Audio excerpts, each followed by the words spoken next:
Okay, let's go ahead and get started. It's kind of chill now. Today we're going to be starting our discussion of the electric fields. And we're going to find that this idea of a field, albeit powerful, is also abstract and a little bit hard to wrap our brain around. And so we're going to take a couple of kicks at this can. But it's not something that we can just, kind of sort of figure out and then forget. When we get to magnetic fields and forces, it's going to be the same thing all over again. And indeed, we find this idea of a field just repeated again and again in physics. So we'll see what we can do to understand it. Let's start with a taking roll with a clicker question.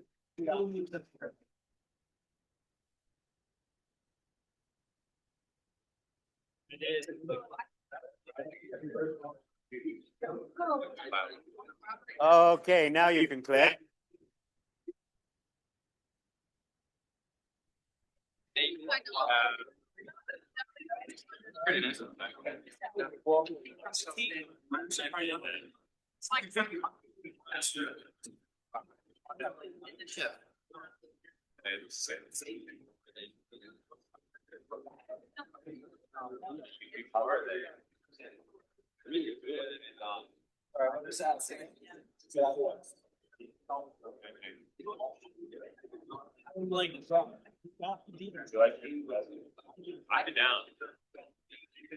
Okay, last call. Get your points. A little bit more given this can because you can. I have not. Okay. Before we tackle the idea of a field, let's remind ourselves where we've been. Okay. We describe this charge as a property of an object, just like other property.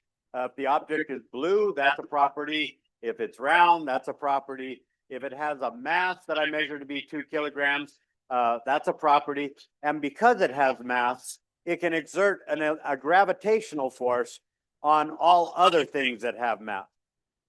This is just one more property. If it has too many electrons, we say it's negatively charged. If it has too few electrons, we say it's positively charged. And because of that property, that charge, it can exert an electrical force on other objects. Okay. Now, when we were studying the gravitational force, we found that it was an inverse square law, meaning that if I had any two masses separated by a distance r, the force depended on 1 over r squared. So if they were twice as far away, that force is 1/4 as strong. 3 times as far away is 1/9 as strong. 4 times as far away is 1/16 as strong. It drops off very quickly with distance, and that makes our life much more simple. We'll find a little later. Now, this constant of proportionality, it took 100 years after Newton gave us this relationship for Henry Cavendish to give us the value of that constant. It was very difficult to measure. Now, one thing about this gravitational force is that it is always attractive. All mass is positive. All gravitational force is attractive. And so it's fairly boring by comparison to the electric force. Now, it turns out that because it depends on the product of the masses, Newton's third law is built right in to the gravitational law. He came up with both of them. You'd expect them to agree with each other. But 3 times 4 is equal to 4 times 3. And so it really doesn't matter if one has a much bigger mass than the other, the forces are going to be the same. The force on the X-wing is going to be exactly the same size as the force exerted on the Death Star. That makes sense? Is that just basic 105? Been there, done that? Okay. Now, the electric force instead of masses, we have charges. That's what the Q's are, Q1 and Q2. And if they are separated by some distance r, again, it goes as 1 over r squared. Twice as far away, 1/4 as strong, and so forth. The big difference here, well, two differences. The constant of proportionality is huge. Okay. The gravitational constant was 10 to the minus 11. The Coulomb's constant that goes in this law, it's 9 times 10 to the 9. What that means is if I had two objects a meter apart, and they each had 1 kilogram mass and 1 coulomb of charge, the electrical force would be 20 orders of magnitude, 10 to the 20th power stronger than the gravitational force. It's a much stronger force. And because it's so strong, things tend to neutralize. If something's got too few electrons, it tends to reach out and grab electrons from something else so that it can get neutralized. And because so much of the universe is neutral, the gravitational force dominates the motion of the planets in the galaxy. Okay. Now, the other big difference is that we can have a repulsive force in the electric force. If the charges have the same sign, both positive or both negative, they repel. If they have opposite sign, they attract.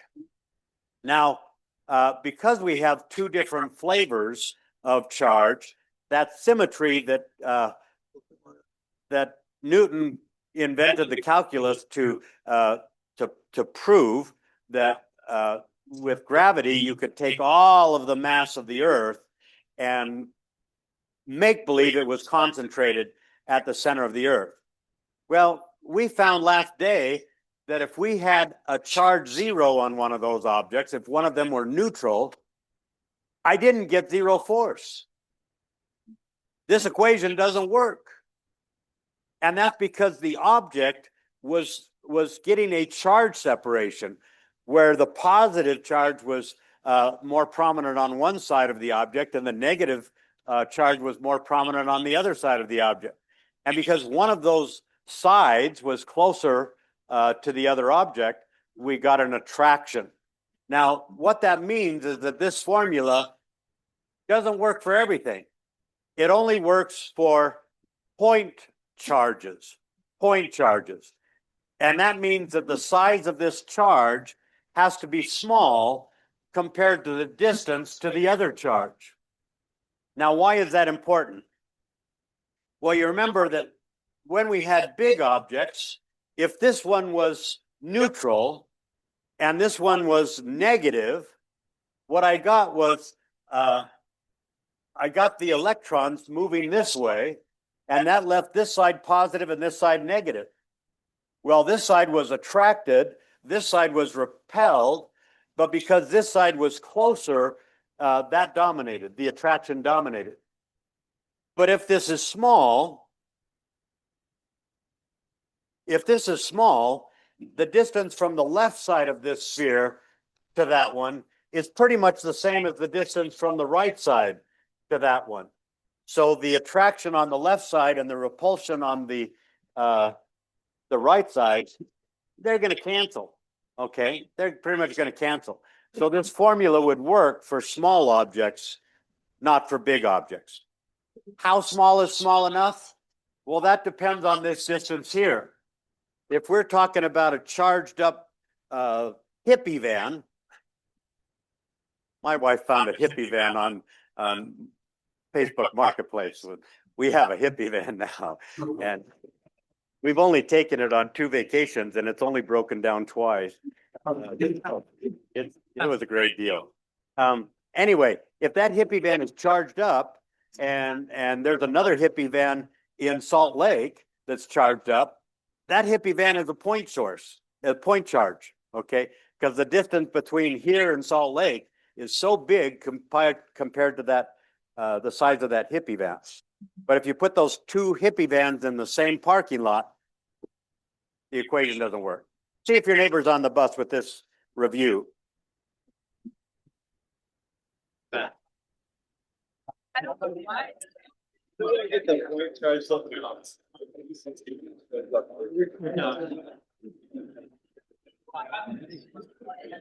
All I really understand is it's not splitting it. It's like anything. Okay. Okay, there's got to be at least one geek in the room. Who is that? Raise your hand. Brave soul. Who is that in that picture? Just that young? Are you just? Okay, thank you. Oh my goodness, wonderful person. Who is that? James Tiberius Kirk or Oh, and she knows his middle name, James Tiberius Kirk. A blessing on your head. Man, James Tiberius Kirk. Now, when I was alive, this was Star Trek. And they had just, oh, it was amazing. When you went towards the door, it opened by itself. And they had communicators that they could flip open and talk to people far away. And that just blew our mind. We were just simple folk, you know. And but that was before computer graphics in TV. And so it was very expensive for them to go to other planets. You know, they had to create different architecture and different plants, and they had to make a whole civilization. And so to save money, we often saw this scene. You got Mr. Spock saying, "Oh, Captain, I see that the atmosphere on this planet will not support life. It seems like all of the inhabitants of the planet are living in caves deep under the planet's surface." And so they beam down into the caves because, hey, caves are caves. You know, whatever planet you're on, caves are caves. Now, invariably, is that a word? Invariably, they would be running down one of these caves, Captain Kirk out in front because he's an alpha male. And all of a sudden, he gets into a force field, pow, and gets thrown on his t-shirt. Okay, thrown on his t-shirt. Now, that's how I'm going to introduce the idea of a field. And I want you to remember three things about that field. First of all, it was invisible. Otherwise, Captain Kirk wouldn't have run into it, right? Okay. Second big idea. Captain Kirk did not make the field. That field was made by the Klingons back when they were bad guys before they joined the Federation. Okay. They created that field and they're far away.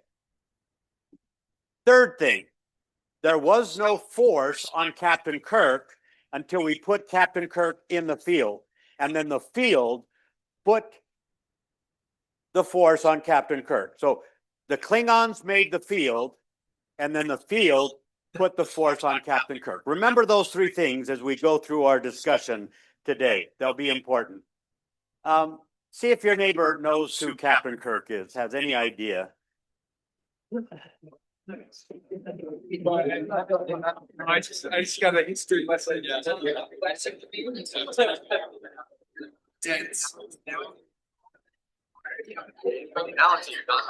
Picture. Okay.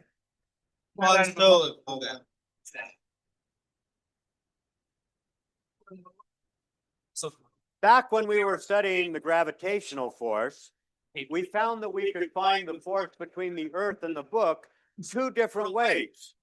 The first way is just to say, well, we found out from experiment that the Earth pulls on every 1 kilogram of mass with a force of 9.8 newtons. And so we just take how many kilograms we got and multiply that by 9.8. We typically use 10, but it's really 9.8, okay? And we call that 9.8 newtons for each kilogram the gravitational field strength, We didn't make a big deal about it because it was really, really boring, okay? If I looked at the gravitational field in this room, it was 9.8 newtons for each kilogram down. And it was that here, and it was that in the back of the room, and it was the back in that corner. Everywhere would be the same. Boring, okay? Now, we could also use this universal law of gravity that Newton gave us But we've got to know some things. We've got to know the radius of the Earth, but that's been known for a long, long time. We need to know the mass of the Earth, and that's a piece of information that Henry Cavendish gave us when he found that gravitational constant, capital G. Okay, if we know those two things, we can plug that into the formula up there, this formula here. That's the mass of the Earth. That's the radius to the center of the Earth's, and I've got to square it. And that's the gravitational constant that Cavendish gave us. And what we see from these two methods is that everything inside the red box has to multiply and divide into 9.8. 9.8. Okay? And typically we don't go using this over and over again because we keep using the same numbers. We keep getting 9.8. Again, boring. Now, what if we go a little bit further away from the surface of the Earth? Well, right at the surface of the Earth, if I had a 1 kilogram block, the Earth would pull on it with 9.8 newtons. Let's call it 10 today, okay? 10 newtons. And I would put an arrow down towards the center of the Earth. But if I went a little further away, well, there, with a 1 kilogram block, if I go far enough, I find that the force is only maybe 5 newtons less, okay? But that's with a 1 kilogram block, a 1 kilogram block, 1 unit of mass. Well, what if I had 3 kilograms there? What would it feel? What force would the Earth put on it? Well, if 1 kilogram feels 5 newtons, Greg, 3 kilograms should feel 3 times that, or 15. That make sense? That just obvious? Okay. So that's going to be 15 newtons. So the question is, why do I have 2 arrows there? And we're going to always have 2 arrows. That's what we have to get used to. 2 arrows. The blue one is the gravitational field. That's the 5 newtons for each kilogram. And that has some waffle words in it. The gravitational field strength is the force that would be experienced if I put 1 kilogram there. But I didn't. I put 3 kilograms there. Okay? And so the blue vector is this field, and the red vector is the actual real force that actually was applied to the actual mass that I actually put there. Okay? You want to see the blue vector as a rate. You go into a gas station and you want to fill up your car's, it's down to just 1/4 tank. And so you go and you say, how much is it going to cost to fill up? Well, what kind of car you got? I got a Toyota Corolla. How full is it? I got a 1/4 tank. So they look up in a whole bunch of tables and they say, oh, that's going to cost you $40. That's not the way they do it. They say every gallon costs $2.69. However many gallons you want, multiply that by $2.69. The blue vector is the price of 1 gallon of gas. It's how much force you get for 1 kilogram. You got 10 kilograms, multiply by 10. You got 25 kilograms, multiply by 25. See if your neighbor's following this. Okay? So balance to that gravitation. The gravitational field strength. When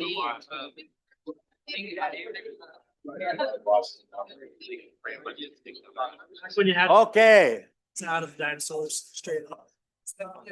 just a check question. What's the gravitational field strength at that location there?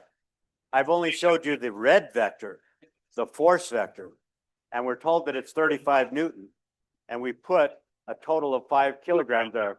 What's the gravitational field strength? Shout it out. 7 newtons for each kilogram. And since I've got 5 of those kilograms, I take 7, multiply by 5, I get my 35. Now, if I look at the gravitational field of the Earth from far away, it's more exciting than it is in this room. It gets weaker as we go further away from the center of the Earth, and it's always pointing towards the center of the Earth. And so instead of being a bunch of vectors that are the exact same in this room, I get a little bit of variation. But not nearly as much variation as we get with the electric force and the electric field. Now, the operational definition of the gravitational field is this equation here. This is the gravitational field strength, little g. That's how much force there is on 1 kilogram. And then I multiply that by how many kilograms I actually have, and that gives me the actual force that actually is applied to that mass. Okay? I can find the difference. I can understand what the gravitational field is by setting m equal to 1. And then the force and the field have the same value. Okay? Big turn right here, folks. This is a big turn. The electric field is defined in exactly the same way. That's the electric field right there. That is how much force I have on 1 unit of charge. And then I multiply by how many units that I actually have, and that gives me the total force. Now, let me see if we understand what I just said. If I were to tell you that the electric field at this location in space right here was 5, and I'm leaving off the units on purpose. It's 5, and it points that way. What is it about that point right there that's 5? And this direction. Talk to your neighbor. What is it that's 5? 5 what? 5 what? Like,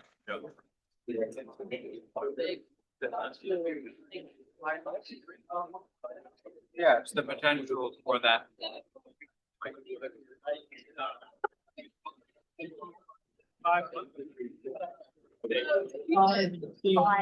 Without any, I don't know. Okay. I told you that the electric field was abstract, invisible. It has waffle words. Listen for the waffle words. When I say that the electric field right at this location is 5, that direction, what that means is that if I were to reach into my pocket and if I were to pull out +1 coulomb, ignoring for the fact that that would kill us all, and if I put that +1 coulomb right there, it would feel a force of 5 newtons that direction. There's a lot of ifs in there, weren't there?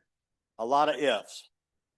And that's what we have to deal with the electric field, just like the gravitational field, okay? It's the force that +1 coulomb would feel if I placed 1 coulomb at that location. Now, it's important to note that Q is not the charge that is creating the electric field. Q in this equation is the charge that is experiencing the field. This is the Captain Kirk that's being thrown on its t-shirt. This is the charge that's feeling that force right there. Okay? This electric field is created by all the other charges, the Klingons. Okay? In truth, all the other charges in the universe except for that one. But because this electric field drops off so quickly as 1 over r squared, we don't really have to worry about all the other charges in the universe, just the ones that are nearby, just the ones that are nearby. And that simplifies our life. That simplifies our life. Other questions? Oh, it's going to get more fun. Going to get more fun. The units are pretty obvious here, since the force is in units of newtons, and Q, the charge, is in units of coulombs. The electric field has to be in units of newtons for each, we pronounce that for each coulomb. For each coulomb. How much push there is for every 1 coulomb at that location. Now, let's go through some examples and see if we can make this more concrete. At the location marked with an X, the electric field is 2,000 newtons for each coulomb. What is the electric force, size, and direction on a 6 microcoulomb charge that's placed at the X? Well, first of all, we know that the electric field is to the right. We're told that in the problem. And we're told that the test charge that's being pushed is a positive test charge. We make those green for some reason. Okay. Now, if the electric field is how hard plus 1 coulomb is pushed, if I only have plus 6 microcoulombs, they're both positive. They're both going to be pushed in the same direction. So my force is going to be to the right. Okay. But how big is it going to be? Well, what I do is I use that operational definition. This is how hard 1 coulomb would be pushed, but I don't have 1 coulomb. I've only got a small fraction of a coulomb, 6 microcoulombs, okay? So if I scale this is the price of 1 gallon of gas. This is how many gallons I wanted, and that tells me the total price I have to pay, okay? The total force is going to be 1.2 times 10 to the minus 2 newtons. Now, the electric field and the electric force are both vector quantities. And we know from Physics 105 that vectors have 2 parts. They have a magnitude and they have a direction. And the magnitude is always positive. When is it positive? Every stinking time, no exceptions. No exceptions. Okay. So we've got a positive, that's how strong it is, magnitude, and then a direction to the right. Now, my experience has been that when we deal with these forces, with these electric fields that are huge and charges that are teeny tiny, we have all these exponentials in our homework. And I find that for a lot of us, that just kind of clouds the understanding. We can't see the forest for the tree. So let's just revisit this with some different numbers. What if the electric field was only 20 newtons for each coulomb? And instead of 6 microcoulombs, I had 3 whole coulombs. Again, not worrying about the fact that we just destroyed Provo. Okay? So now it becomes obvious that if I've got a push of 20 newtons on each coulomb, and I got 3 of them, well, the total force is going to be 60 newtons, 20 for each. See if your neighbor finds that just so trivial. So trivial.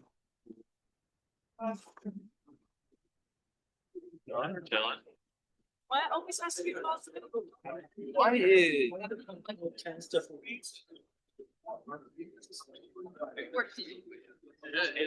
the previous more than right? Again, this electric field is the rate. How much force do I have for 1 coulomb?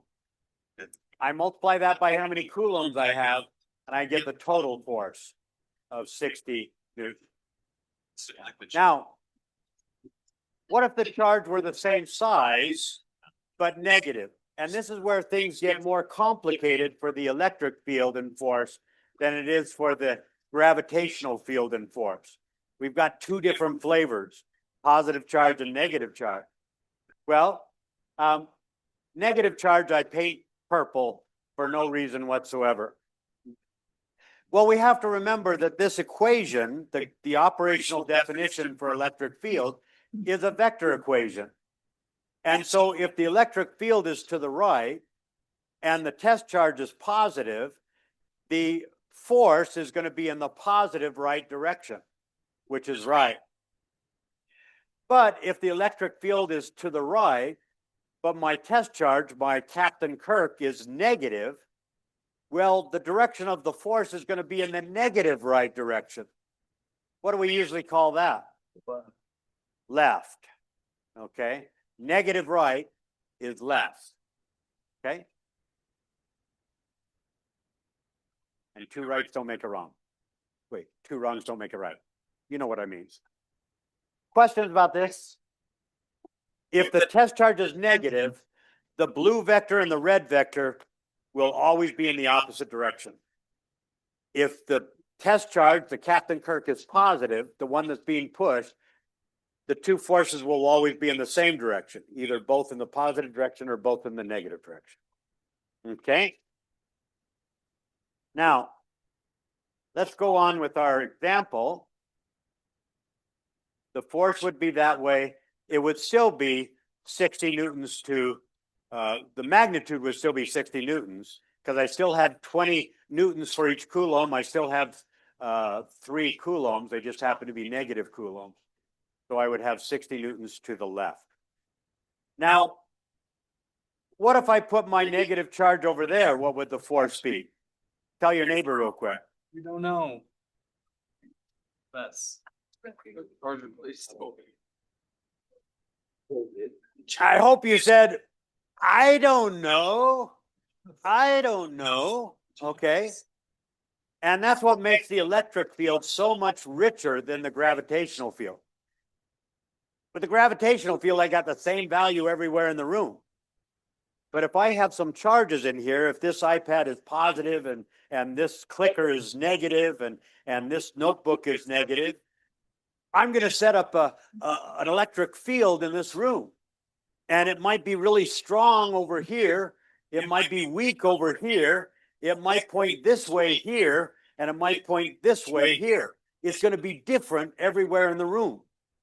And so I don't know what the electric field is over there. I know what it is right there at the X. Okay, it's 20 newtons per coulomb to the right. But I know nothing about what it is over there. So I can't say anything. Now let me just pause for a minute and talk about the origin of this idea of a field. Long ago, physicists were offended by this idea of action at a distance, that a charge up here could reach into empty space and push or pull on a charge back there. That seems spooky. Okay, that just, how did it do that? And so they came up with a gimmick. They said, this charge here, we'll call it the source charge, it sets up a field throughout the room. It changes the room. It's invisible. You can't see it. Trust me. Okay. But everywhere in the room, it changes the room. And then the field back there pushes on the other charge back there. Okay. So it's a two-step dance. This one sets up the field, the Klingon, and then the field pushes on the test charge. We call it the Captain Kirk. Okay. Now, it turns out that started as a gimmick, but we very quickly found out that it's a real live boy. Okay, the light coming to me from that canister up there is a combination of electric field and magnetic field that are constantly changing each other as it comes across the room at the speed of light to my eyeball. It turned out to be real.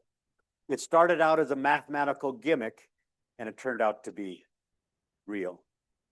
Okay, let's try example 2. A charge of -5 times 10 to the -8 coulombs feels a force of 0.2 newtons to the right. What is the electric field, magnitude, and direction at the charge's location? With your neighbor, solve that problem. With your neighbor. Remember we have the force? The 5. Yeah, but the direction.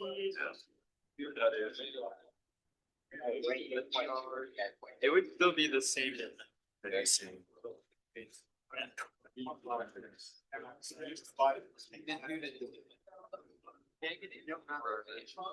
has nothing to do with margins.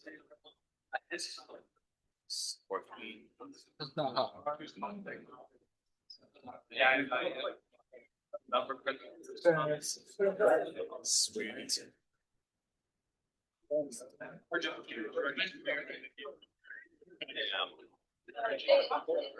Because so it's 4 million to the left. To the left. I think back of this.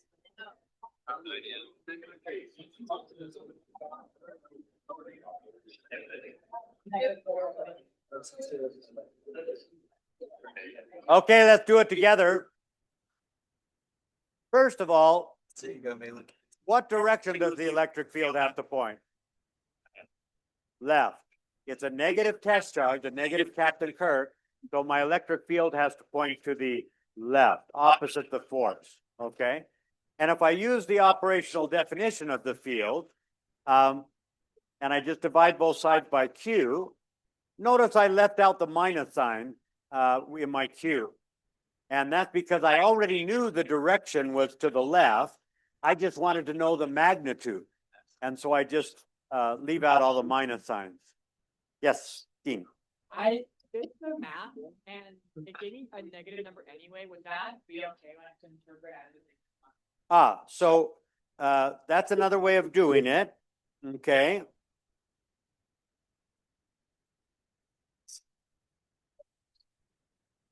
Is you can say, well, the electric field is equal to the force of 0.2 newtons to the right divided by negative 5 times 10 to the minus 8 coulombs. And that's going to give you an answer of negative 4 times 10 to the 6 newtons per coulomb to the right. Okay? But when you're asked for a vector quantity, you're always giving the magnitude and the direction. And so this would be the magnitude, and this would be the direction. Everything that's not the magnitude is the direction. So my answer would be a positive 4 times 10 to the 6 newtons for each coulomb in the negative right direction, which we often call left. Okay, does that make sense?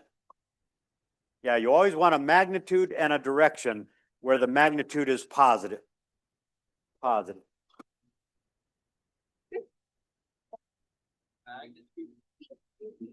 Okay. Now, again, these numbers are hard to work with, so let me make them easier. Let's say your charge is negative 5 coulombs and the force is 15 newtons to the right. Well, if 5 coulombs feels a force of 15 newtons, the electric field is how much force 1 coulomb would feel. Well, if 5 feel 15, 1 would feel 3 newtons. Does that make sense? Does that just speak to your soul? Questions? Concerns? Okay. Now, where does E come from? Where does E come from? Well, if I look at that definition, the force, that's the force that's acting on this test charge right here. And it's due to this electric field here. That Q is the charge that is feeling the force, that's being pushed, that's being tugged. That's the Captain Kirk that's being thrown on his keister. Okay? And this E field is created by all the other charges except that one right there. And again, because the electric field falls off so quickly with distance, we don't really need to worry about all the other charges in the universe, just the ones that are close by. Okay? Now, what about the direction of E? Well, to understand the direction of E, you need to use the waffle words, okay? If I ask you what's the direction of the electric field at the X caused by that source charge over there, that Klingon over there, what you would do is say, if I reach into my pocket, and if I pull out a +1 coulomb, and if I put that +1 coulomb at the X, what direction would it be pushed? Away, because like charges repel, okay? And so that's going to give me an electric field away, in this case to the right. Okay. On the other hand, if I had a negative Klingon, a negative source of the electric field, again, I play the game. If I reach into my pocket and if I pull out +1 Coulomb, and if I put that +1 Coulomb there, how would it be pushed? Towards. Opposite charges attract. Okay. So the general rule is this electric field is away from a positive source and towards a negative source. Always away from a positive and towards a negative. Now, my question is, what's at the X? What's at the X? And the answer is absolutely nothing. Gar nix. Absolutely nothing. It's a placeholder. It's an address. The mailbox. Okay. If I put a 1 Coulomb there, it would feel a force to the left. But I didn't. I didn't. Okay. There's nothing there. There doesn't have to be anything there for there to be a field. You remember the field, the three things we learned, it's invisible. Captain Kirk didn't make it, the Klingons did, and there was no force on Captain Kirk until we put Captain Kirk in the field. Okay, check that your neighbor is following this analogy.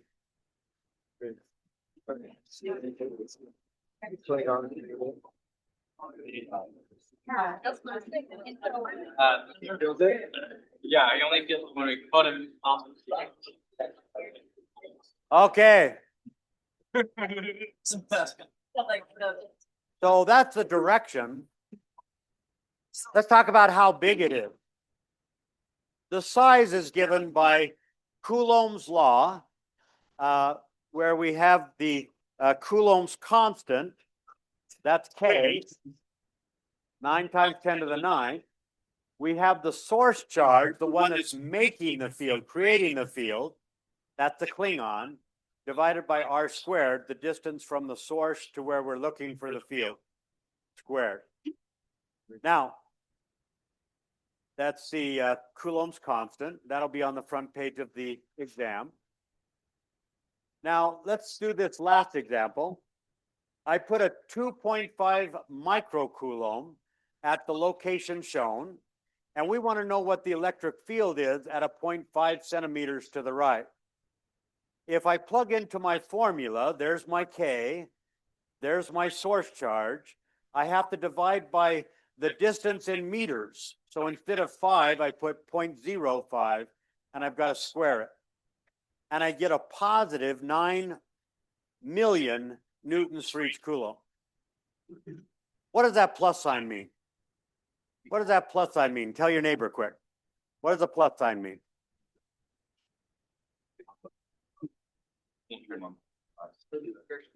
Okay. Does it mean to the right? Which way does he point there?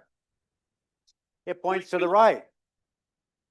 But what if I were looking at this point over here? I'd still put in the same K. I'd put in the same charge. I have the same distance. Well, this would be a negative 5 times 10 to the minus 2, but I'm squaring it. So again, I'm going to get a positive 9 million newtons for each coulomb. So I ask again, what does the plus sign mean? It doesn't mean to the right, because over here it would be to the left. It means away. It means away. Now, folks, the important thing is that in 3 dimensions, there are an infinite number of directions that we can point.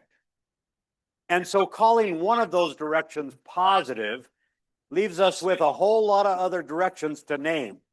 What are we going to name all those other infinite directions? Wilbur, Jane, Billy Bob, okay? We don't. What we do is we use this Coulomb's law to find the magnitude, the size of the electric field. And that means we always use the absolute value of the source charge to get the magnitude of the electric field. And then we use our gut to find the direction.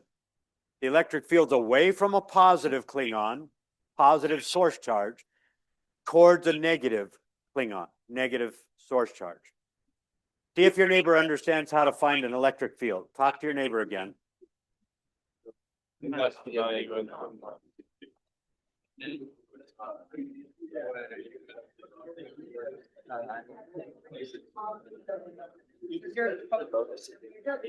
if you were having a plus one bump.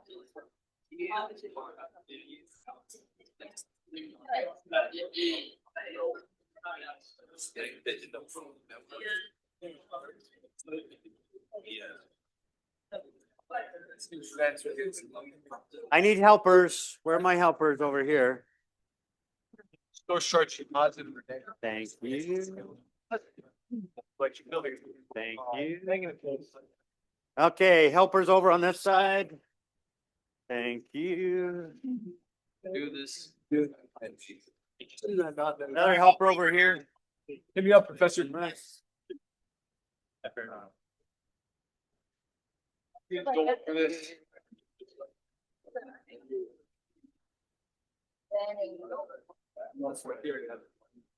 Well, I've got Actually, in Houston. Yeah.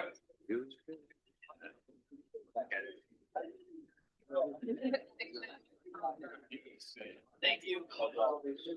Yeah, just give them a stack. We take, some of those down.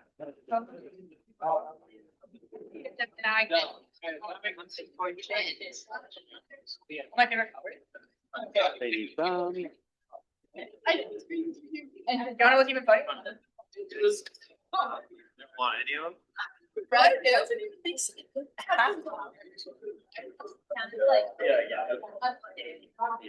That one back there. Thank you. Negative statement. Need another one? Okay. Raise your hand if you need a handout. You need one? Ahead of you, I mean, Thank you. Yeah. Okay. Does everyone have one? No. Hey, do you need one? Oh, wow, it's really like. Okay. My friends. Thank you so much. In your homework problems and on the exam, the most challenging part will be recognizing who's the Klingon and who's the Captain Kirk. Who's creating the field and who's experiencing the field. And so the question becomes, how do you recognize a Klingon? Well, there they are. That's what they look like. Okay. So there's your Klingon. Now, in this handout, we're going to practice identifying Klingon. That's the goal, is to be able to figure out which one's a Klingon, which one we put into the Coulomb's law, okay, and which one we put into the operational definition of the electric field. In this problem, we have two charges. One's a positive 3 nanocoulombs. The other one is a negative 6 nanocoulombs, and they're 20 centimeters apart. 20 centimeters apart, okay? Now, the first question on this page asks, what is the electric field strength at the location of Q1 due to Q2? And so the question is, what charge do we care about? What charge are we going to use in our formula? Talk to your neighbor real quick. When they say, oh, so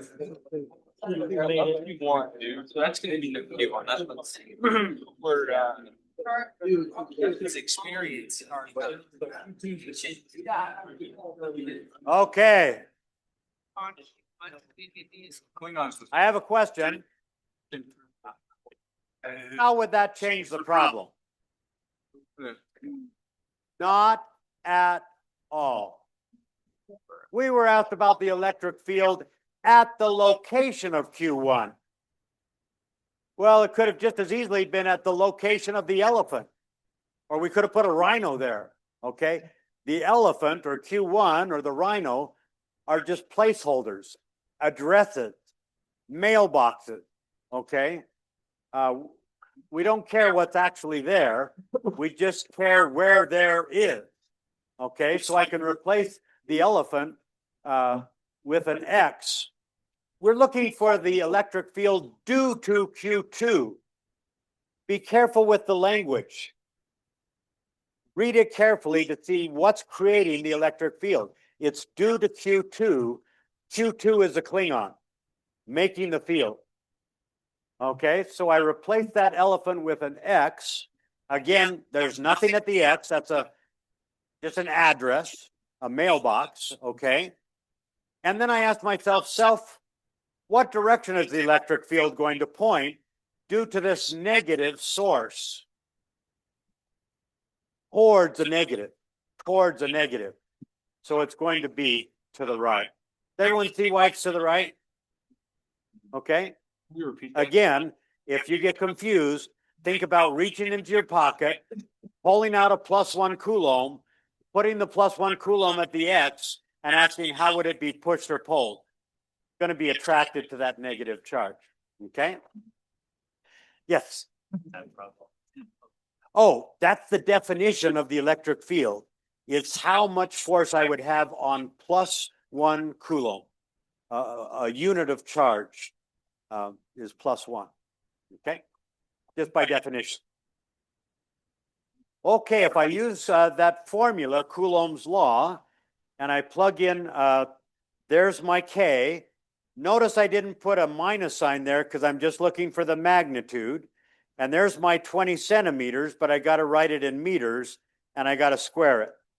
And what I get is 1,350 newtons for each Coulomb. Okay, 1,350 newtons for each Coulomb. Okay, that's part A. Now we do the second part of the two-step dance. The first step of the two-step dance is the source created, the Klingon created the field. Now we want that field to push on the Captain Kirk. Okay, so the second one, part B, is what force does Q1 experience? So I put Q1 back there, and I let this field push on that charge.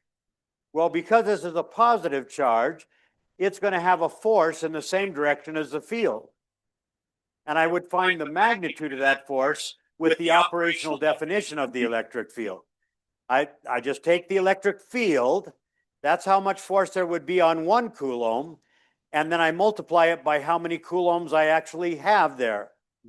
And what I get is 4 micronewtons to the right. 4 micronewtons to the right. And that's the thing we really care about. That's real. That's a push or a pull that we can actually feel.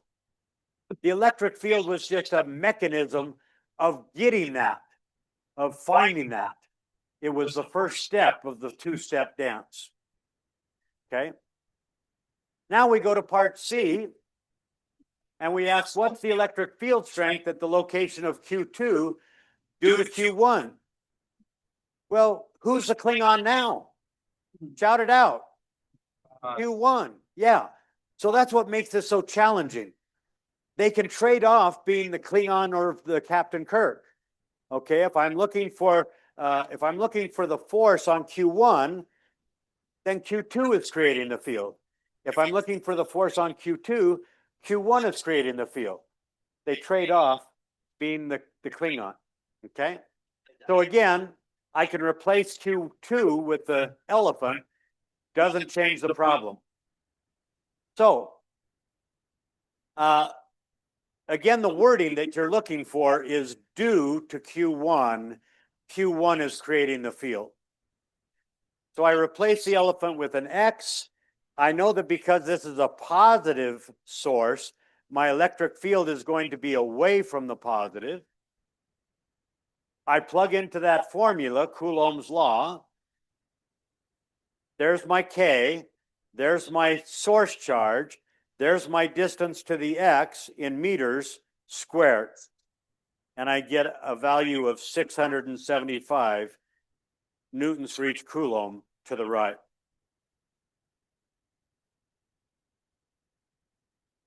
Okay? Questions? The next part asks us to find the force that Q2 experiences.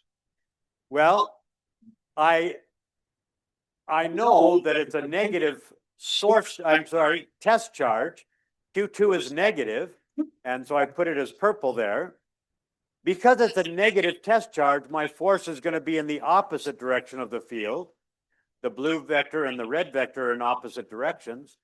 And I can find the size of that with the operational definition. Again, I leave off the minus sign because I already know it's to the left. And I get a value of 4 micronewtons to the left.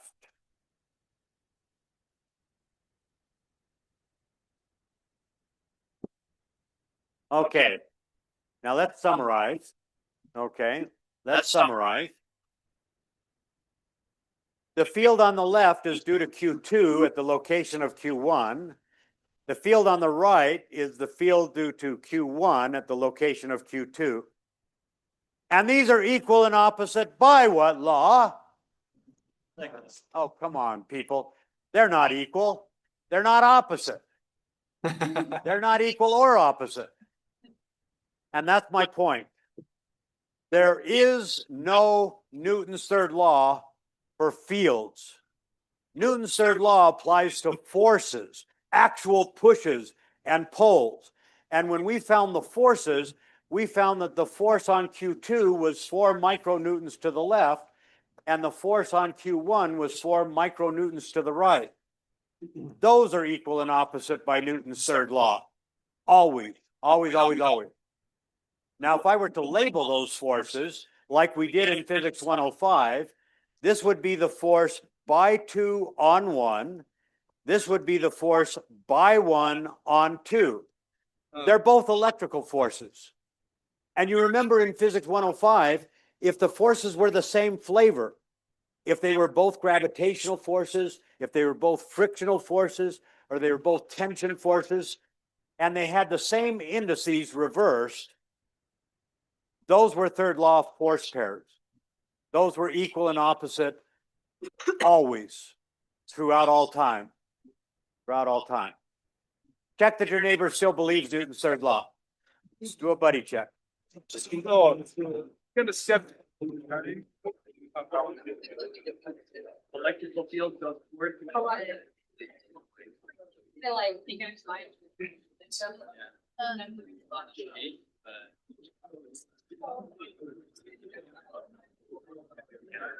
Okay.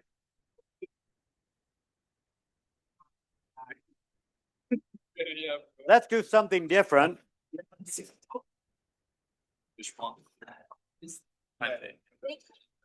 I have 2 plates, 2 metal plates that are separated by plastic rods here.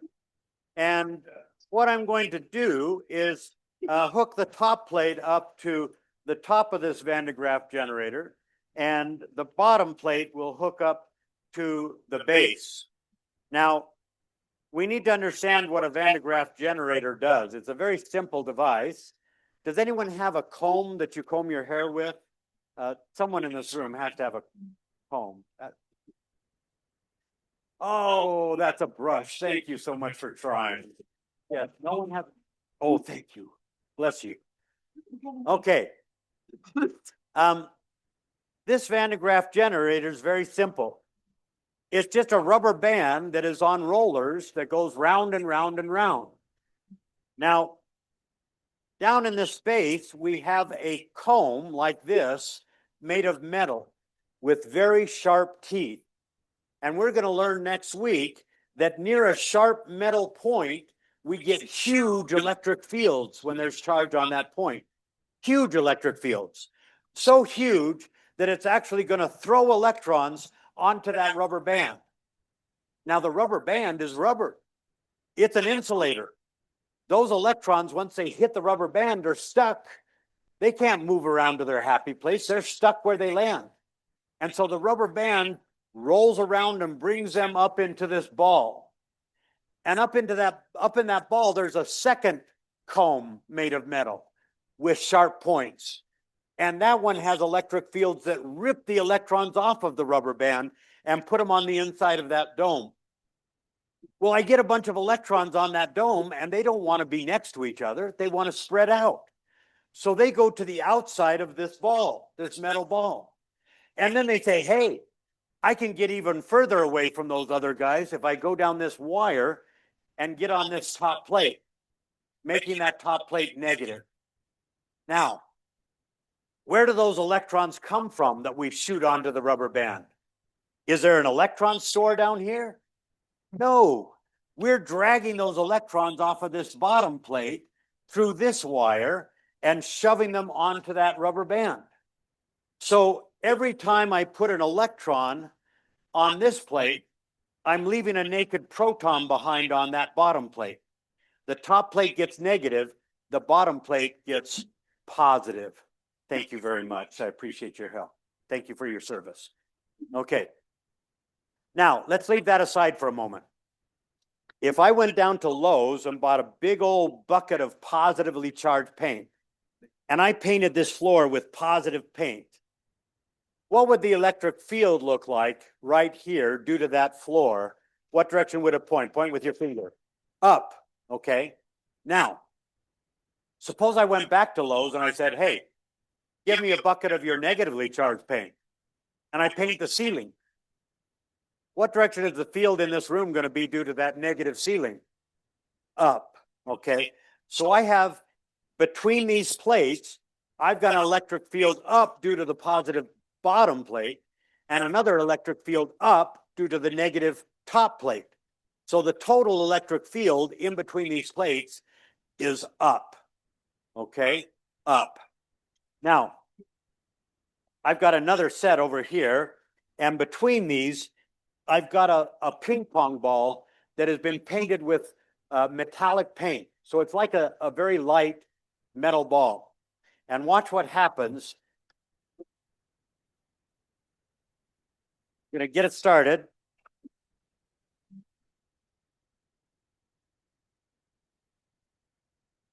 There we go.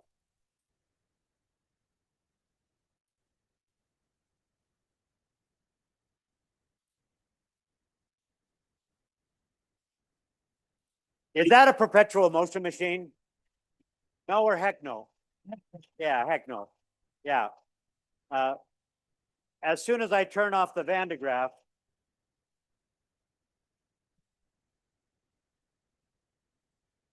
it stops going, okay? So I had to keep putting power into that to keep it going. But what's happening there? Well, the top plate's negative, the bottom plate's positive. The electric field between those is always, always up. But we found that the force depended on the test charge. If the electric field's always up, that's going to put a positive charge up, but it's going to push a negative charge down. Well, when that little ping pong ball hits the bottom plate, it becomes positive, and I get a force up. Then it goes up and hits the top plate, which is negative, and it becomes negative. And then it feels a force down, and then it goes down and hits the bottom plate, which is positive, and it becomes positive, and it feels a force up, and that force just keeps on changing every time it hits a plate. But the electric field always stays up because the electric field has the waffle words. The electric field is the direction that a +1 coulomb would feel if I put 1 coulomb in that location. Okay, see if your neighbor understood what just happened in that machine there. It's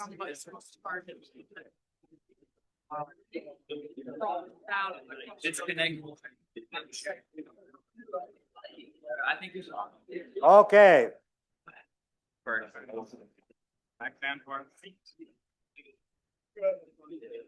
Now, why did it stop when I turned off the machine? Well, every time that ball hit the top plate, where I had too many electrons, it grabbed some of those electrons and took them back down to where they started at the bottom plate. So this machine has to keep on stealing electrons from the bottom plate to replenish the top plate. Once I turn off the Van de Graaff, well, every time the ball hits the top plate, it steals some more electrons and takes them back to where they started. I'm discharging the plates.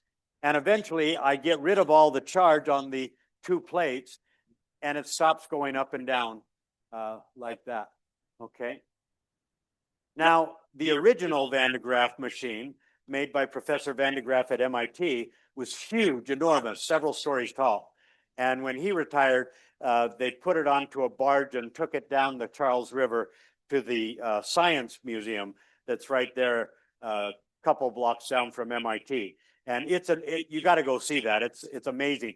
They use it now to create large lightning bolts that they zap grad students in a metal bird cage. I'll show you pictures.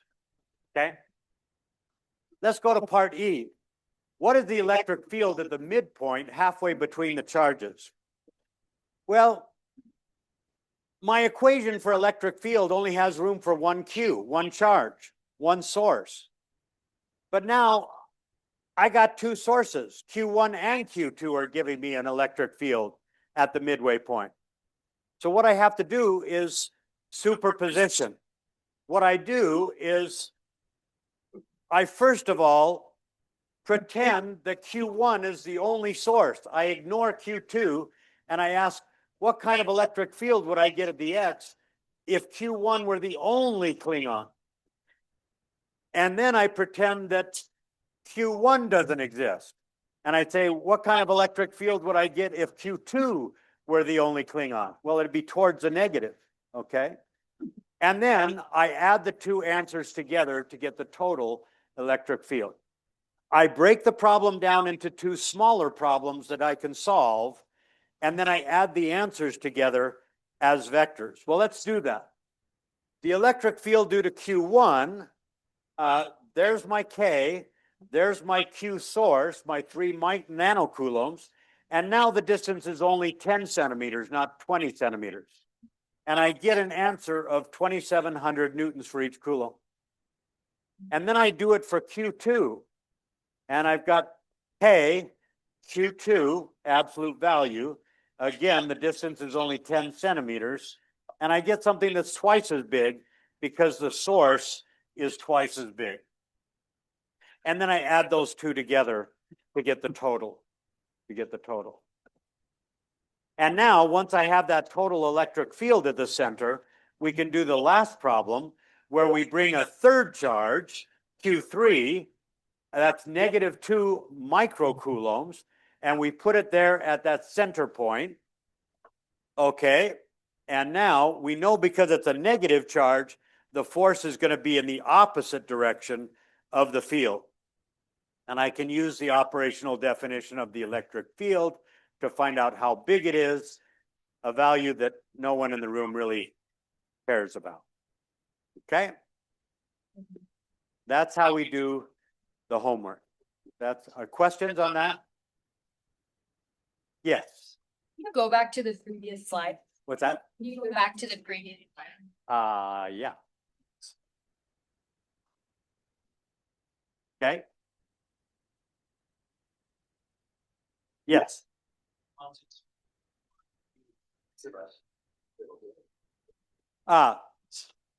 You're talking about language here.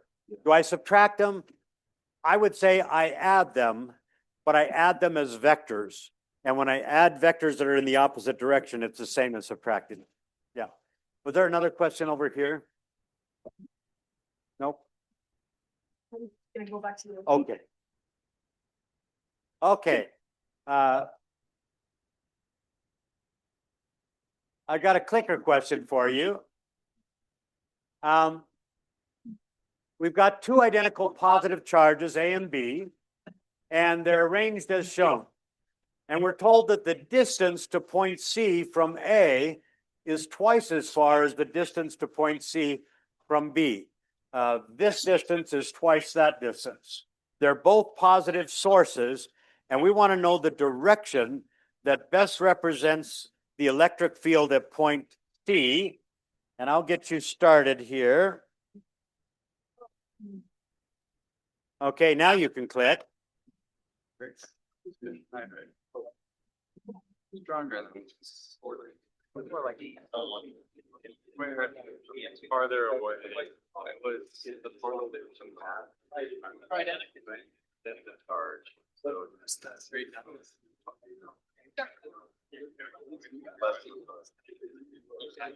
Because it's always going away.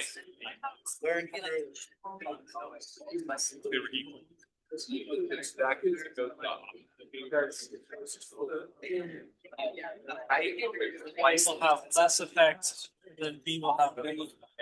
It's weaker. It's gonna maybe the first. Yes.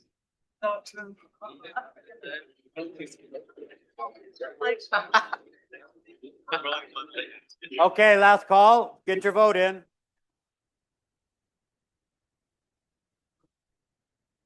We got everyone? Okay, good. The answer is C. Why is it C? Well, if I look at the contribution due to B, this is a positive source, so the electric field would be away from B. Again, the contribution due to A would be away from A, but because it's twice as far, the contribution is going to be 1/4 as big. And when I add those two together, I get something that looks like C. Okay, go somewhere else, people. Way to go.